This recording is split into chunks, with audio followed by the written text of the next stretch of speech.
Boa tarde a todos, tudo bem com vocês? Eu me chamo Caroline, sou do Polo de Brasília de Minas e hoje eu vim aqui falar um pouquinho sobre o que foi a Revolução de 1930 e a expansão do ensino nesse período. Então, como vocês sabem, a expansão de 1930 foi marcada por vários conflitos e era comandada aí, pela agricultura do café com leite e a exportação do café.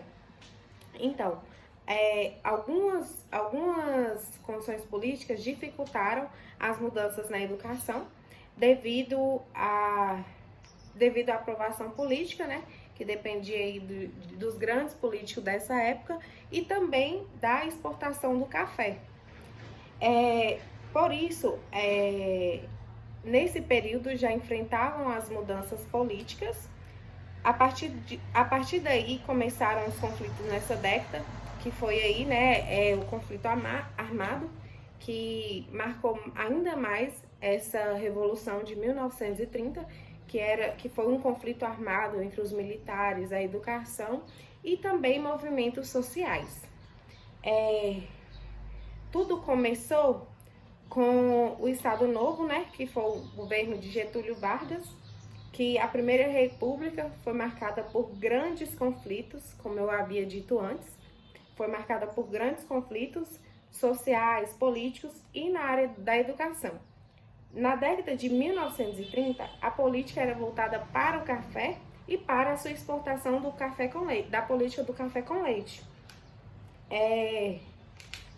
Onde essas principais políticas favoreciam mais os estados de São Paulo e Minas Gerais, denominada a política café com leite. A classe média era desprezada nessa época, não tinha tanta, aceitação das outras pessoas de classe mais alta, então a classe média estava bem ali abaixo, não era mais comandada vamos se diz, pelos grandes governadores, porque aí já passou a ser Getúlio Vargas no comando. E nessa década de 1930, a grande exportação não passava mais a ser comandada pelos outros, e sim pelo estado de São Paulo e Minas Gerais, que eram onde eram as que mais eram favorecidas. A classe média, como eu disse, era desprezada pelo grupo de cultivador e exportador do café. E aí começaram, as manifestações sobre a República Velha, porque aí já ia entrar o governo novo de Getúlio Vargas e o pessoal não aceitava. Ou seja, havia tido um grande desentendimento, que eram os conflitos armados e tal. Aí eles não aceitavam esses conflitos. A oposição da República Velha foi marcada pelos movimentos que eram liderados pelos militares, que iniciaram na década de 20. Como eu disse, eram liderados por outros militares e aí passou a ser liderado pelo governo de Getúlio Vargas, onde a principal instituição era depender o voto secreto, e não mais aqueles votos que era o coronelismo e o famoso voto cabresto, ou seja, as pessoas não eram mais comandadas. E eles visavam, também acabar com o rompimento da política entre os outros estados que denominavam sociocultura, sociopolítica e econômico no Brasil. Até essa década, a educação era voltada à elite dirigente. Não havia aplicação de vários scopres. A prática pedagógica consistia na teoria exportada da Europa. No Brasil não havia essa educação, era exportada diretamente da Europa para o Brasil.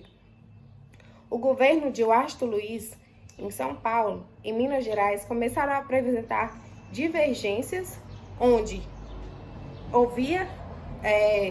não era mais respeitado, o caráter financeiro, era fraudado o caráter financeiro, e devido a essa situação que foi lançada, então a candidatura de Getúlio Vargas foi fadada, ao fracasso. No caso, não houve a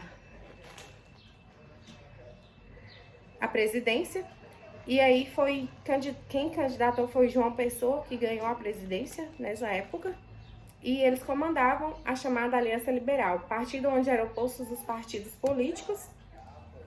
Eles comandaram, insatisfeitos com a República Velha, com a vitória, né, do paulista Júlio Prestes, foi eleito pelo estado de Minas Gerais, com apoio de Minas Gerais. Assim, várias transformações aconteceram no Brasil a partir de 1930, exigindo em um sistema educacional de qualidade, que era o que as pessoas queriam naquela época, né? Por isso que havia vários conflitos, além de ter, tipo assim, a reivindicação da política do café com leite, era também a educação e nas políticas sociais, políticas